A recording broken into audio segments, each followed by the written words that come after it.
Welcome to Behind the Lines, the Academy Football Report. Hello everyone, my name is Graham Knight. Welcome to our show. Boy, do we have a great program in store for you, packed wall to wall with some great Academy football highlights, including some first ever career high stats and plays, all of which we'll get to in the next 30 minutes. But let's start with Army. Erin Summers joins me now. Erin, Army wins big over Mercer this past weekend, but that's not exactly the biggest headline out of West Point. Catch us up on the latest news. The top headline, the Black Knights are going bowling. Army accepted the first bowl bid of the 2020 season and will be headed to Shreveport, Louisiana to play in the Independence Bowl. While the Black Knights don't know when they will be playing or who they will be playing yet, they do know it will be a Pac-12 opponent. This bowl bid is something that's been in the making for over a year, and to say that Army is excited would be an understatement. Here's head coach Jeff Monken. We knew going into this season that if we won enough football games that if we got bowl eligible, we'd be able to go and play at the Independence Bowl, which I'm really excited about. It's one of those bowl games that it's been around for a long time. I believe I read where it's the 11th oldest bowl game. So you're talking about the Rose Bowl and the Orange Bowl and the Liberty Bowl and the Independence Bowl, and you know those are bowl games that have been around for a long time, and it's just a thrill to be a part of one like that. And our players didn't have any idea. I didn't share anything with them. I knew that Mr. Auer and his folks from the Independence Bowl would be here, so I'd hoped we would get a win today, so it'd be a nice celebration in the locker room, and then have the opportunity for Mr. Auer to address our team and extend the invitation. Wow, that is exciting news. Last week, Army and Navy announced that the final game for the Commander-in-Chief's trophy will be moved to West Point. Erin, why was the game moved, and has this ever happened before? The game was supposed to be at Lincoln Financial Field in Philadelphia, but due to COVID restrictions in Pennsylvania, they wouldn't allow fans to attend the game. That just wasn't going to fly for Army and Navy. They decided to let Army host. This is the first time that Army has hosted the game since 1943. It's really neat to think it's going to be here. It's a little surreal right now, and frankly, the announcement was fun and exciting that we knew we were going to get to play it here, but I haven't much thought about it. I really had my concentration on Mercer, and certainly there's a big game coming up here in a couple of weeks that has the CIC riding on it. So we've been thinking about that one, but there'll be plenty of time to get prepared and get ready for that game when the time is right. Yet another reason to celebrate. It'll be interesting to see how Army benefits from home field advantage in not one, but two CIC games. Speaking of which, catch us up on the Mercer game from this past Saturday, and what does it mean for the upcoming matchup between Air Force and Army on November 7th? It was a big win for Army, 49-3 over Mercer. It's the fourth time the Army defense has held a team to under 10 points this season. I was proud of their effort, proud of how hard we played, and how well we executed for most of the day. We had a few things that we got to correct, and those probably stood out to everybody.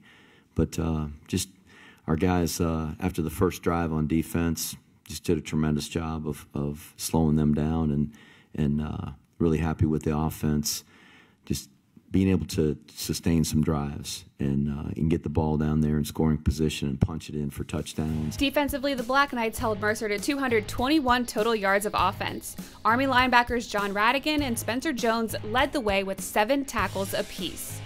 The Army defense had 3 interceptions, one a 29-yard pick six by defensive back Jabari Moore. I think our defensive line played very well. Every time the defensive line is playing well, it makes our jobs easier because it forces the quarterback to make quicker decisions, and with that it comes with mistakes.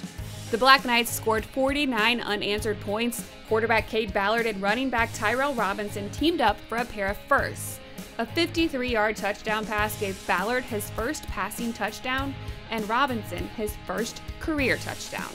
You know, we knew Mercer was going to come in and play very hard and have a great plan, but, you know, we trust everybody that gets the ball here, and, you know, I think that's that next man up mentality that, you know, we have in this culture, and, you know, it's just anybody that has the ball, we trust carrying the ball, Everybody, played well today. Cade Bernard, Sandon McCoy, Tyre Tyler played very well today, and all the slots and D-backs and linemen, whatever play's called, it's our job to execute, and I feel like we played, pretty well today. Running back Sandon McCoy had a 3-touchdown performance for the 3rd time in his career. I like to think that the offensive line and the fullbacks work as one. I think if you put anyone in the backfield at B-back, at my position, we're going to get the job done. So it doesn't matter who it is, Cade, and or Jacoby Buchanan, we'll get the job done, whatever it is.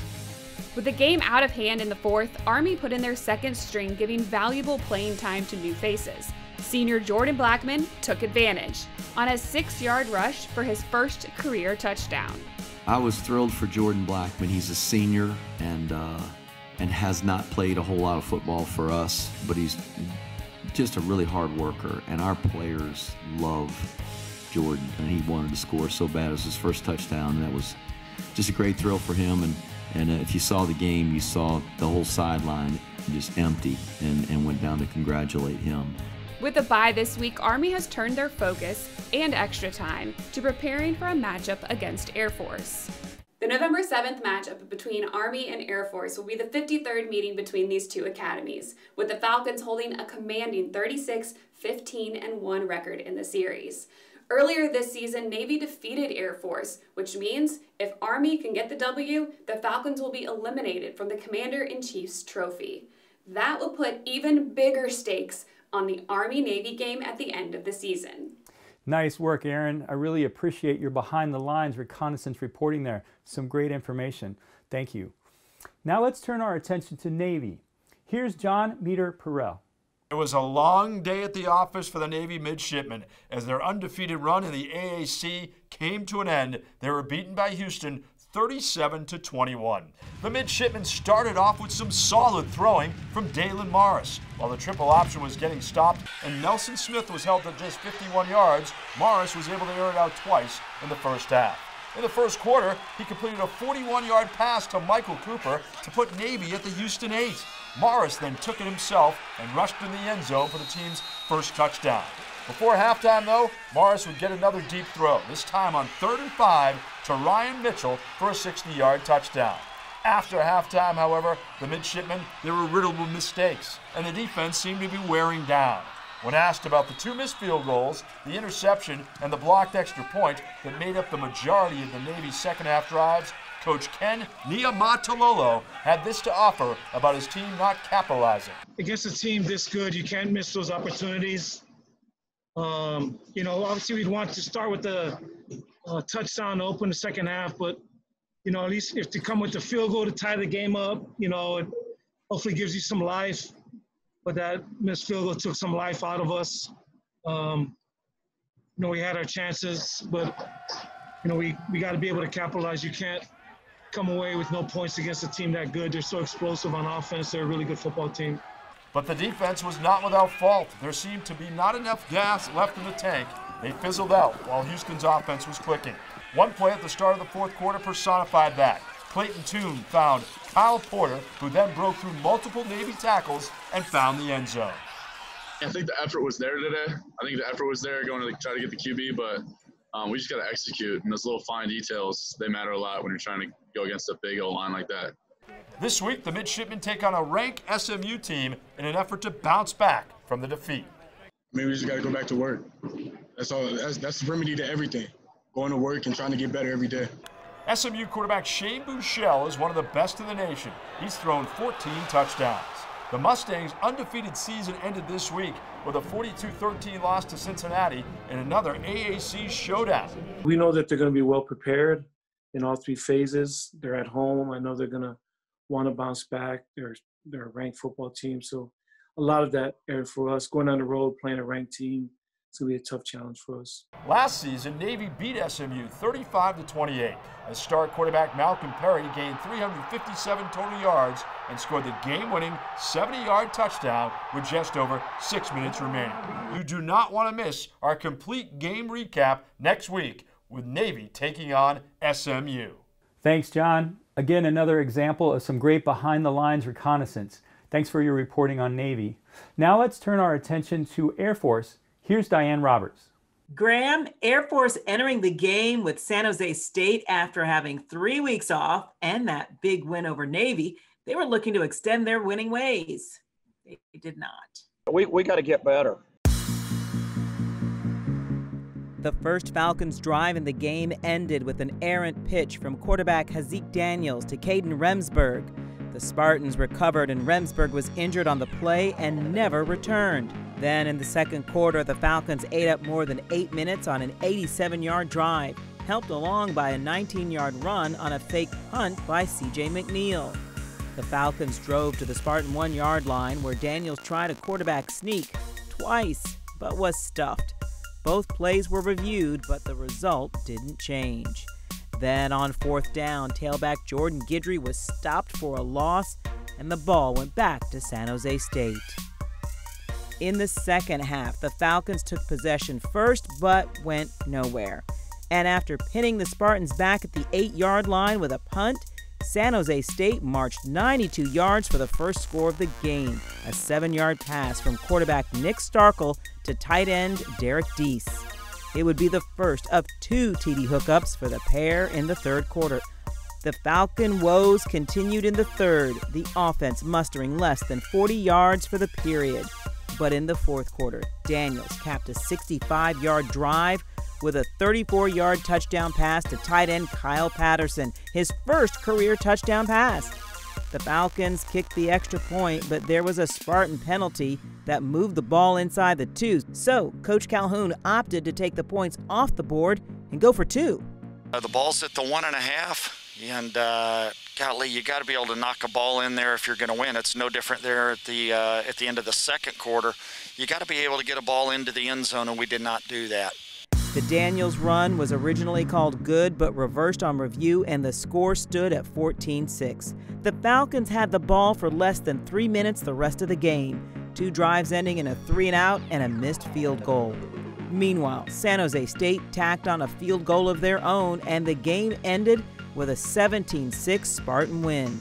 It was the 8th time in the last 10 years the Falcons had dropped their conference opener, and Coach Calhoun made it clear they need to get better. Fast. We got to block better. We got to prepare better. We got to tackle better, keeping our eyes up on contact, reduce some of the penalties, and we got to kick better too. Part of the getting better means better play from the offensive line, hit hard by the loss of 2 starters due to COVID-related protocols. We missed them a lot. It was definitely noticeable, but those guys who came in stepped up, and they did their job, I think, well enough. We just needed to break more tackles inside. We got to be able to get, and it doesn't sound like a lot, but some of those interior runs need to gain 2 more yards, and when you do that, maybe you're a little better on the perimeter, and I think we can block better on the perimeter too. The Falcon defense was able to keep Spartan top receiver Trey Walker, the top receiver in the conference last year, to just 4 catches. But his fellow wideout, Bailey Gaither, had 8 catches for 110 yards. One bright spot on defense, senior cornerback Elisha Palm had his first career interception. It was a good experience, being able to get that and give the ball back to the offense. It felt great, and then I wish we could have got a win with that, and it would have been a better celebration. But in the end, a conference loss to a team that hadn't beaten the Falcons since 1997 left an empty feeling with the players. It was horrible, horrible feeling, but quick mindset, and we're on to the next one. We're thinking about Boise now. Speaking of Boise State, the Broncos are coming off a convincing 42-13 win in their season opener. Quarterback Hank Bachmeier tossed 3 touchdowns and rushed for another, and running back George Holani had 100 yards and a score. After a 3-week layoff before the Spartans game, next week against the Broncos will be the first back-to-back test for the Falcons. You look at the number of guys that really this is the first time they've ever played. So for these guys to be exposed to college football, and we're getting ready to go through a pretty good stretch here. I think it'll end up being 7 games in 40 days. So, you know, we got to live and we got to learn, and we got to get going down the road. When Air Force meets Boise State next week, they'll be looking to snap a 3-game win streak the Broncos own over the Falcons. With the loss to San Jose State, they'll also be looking to start a new streak of their own.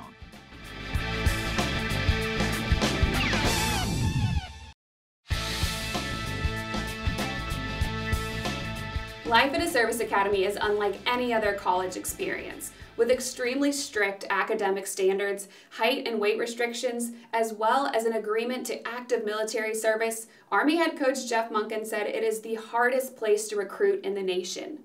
What makes college athletes flock to Army every season? Why is West Point such a special place to play? Here are a few Army cadets on why they chose Army. I wanted to play college football.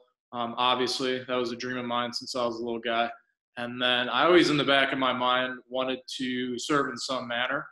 And I really just did not want my parents to pay for college. I didn't really want the normal college experience, as fun as it could have been, right, playing FBS football at any other school. I felt like the discipline here was going to develop me and make me a better person, and that's exactly what it's done. I came on my official visit, and the coaches were so welcoming, and the players were so welcoming. A typical day, we'll wake up in our we're in our barracks where we live with our companies. We'll have company formation, go to breakfast, and then we have class up until around 1 p.m. And then from there, we'll head up to football, and we'll be up there for the majority of the day. That's when the real work starts. After practice, we'll eat up here at the stadium and then get down to our rooms at about 8 o'clock. And it's definitely just a tough transition. It's not a normal college experience. And I think most people are aware of that, obviously, coming into it, but until you really live it, you don't really know how to handle it. I thought it was hard at first, and then I got used to it. I had a bunch of teammates help me out with time management and our academic advisor. It wasn't too hard for me. My mom was pretty strict on me growing up, so it was kind of like a breath of fresh air, kind of getting out the house, but it wasn't too bad.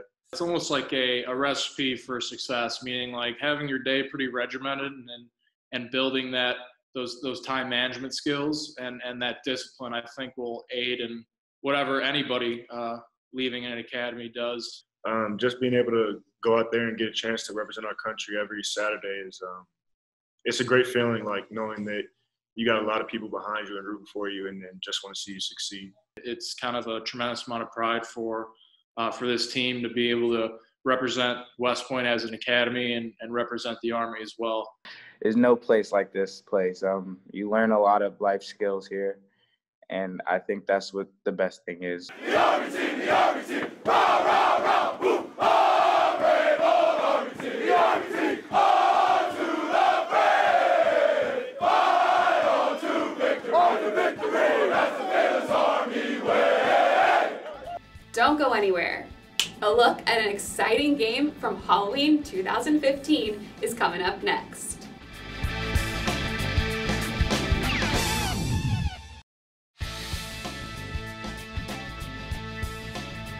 This Week in Academy Football History takes us to Annapolis, Maryland on Halloween afternoon 2015, where the Navy midshipmen hosted the University of South Florida Bulls, the first ever meeting between the two schools. And the Middies found themselves in a hole early when South Florida return man Rodney Adams took the opening kickoff 97 yards for the game's first score.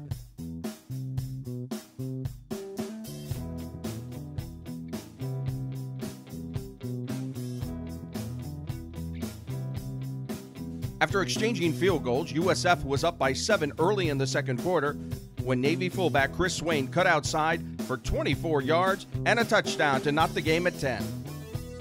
Navy added a field goal for a 13-10 lead at halftime. A 34-yard pass from Tyler Flowers to Chris Barr, followed by a 2-yard plunge from Marlon Mack, gave the Bulls a 17-13 lead early in the third quarter. But that would be it for South Florida. Navy quarterback Keenan Reynolds took over, capping 2 fourth-quarter drives with scores and tying the NCAA record with 77 career rushing touchdowns. End zone!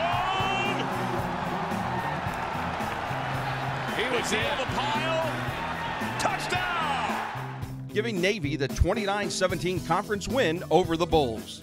At the end of the day, it was all about, getting ahead, putting the game out of reach. I mean, it's a big deal. Obviously, very blessed, fortunate, but always deflected attention to teammates because I always say it's 11 guys out there working. Reynolds would go on to set the collegiate record with 88 TDs in his Navy career by the end of the 2015 season. Navy ended the game against South Florida with 431 yards on the ground, including 3 different 100-yard rushers. And just as important, the midshipmen would snap a 9-game losing streak on Halloween, dating back 79 years. A ghoulish win for the Middies. Welcome back to Behind the Lines. I'm Graham Knight. As we close out our show this week, we want to note that we did not have time to bring you our Play of the Week this week. That's due in part to the number of outstanding plays that took place last weekend, all of which deserve their own highlight. So here's a quick recap. Our first congratulations goes to Air Force and Hezek Daniels on his first career TD pass to Kyle Patterson. Next, senior cornerback Elijah Palm on his first career interception. Now to Army and Cade Ballard on his first career TD pass to Tyrell Robinson on his first ever TD. And finally to Navy and Dalen Morris on a career record 60-yard TD pass to Ryan Mitchell. All right, that's going to do it for us. If you want to know what's happening in Academy football, you know where to turn. We look forward to seeing you all next week right here on Behind the Lines.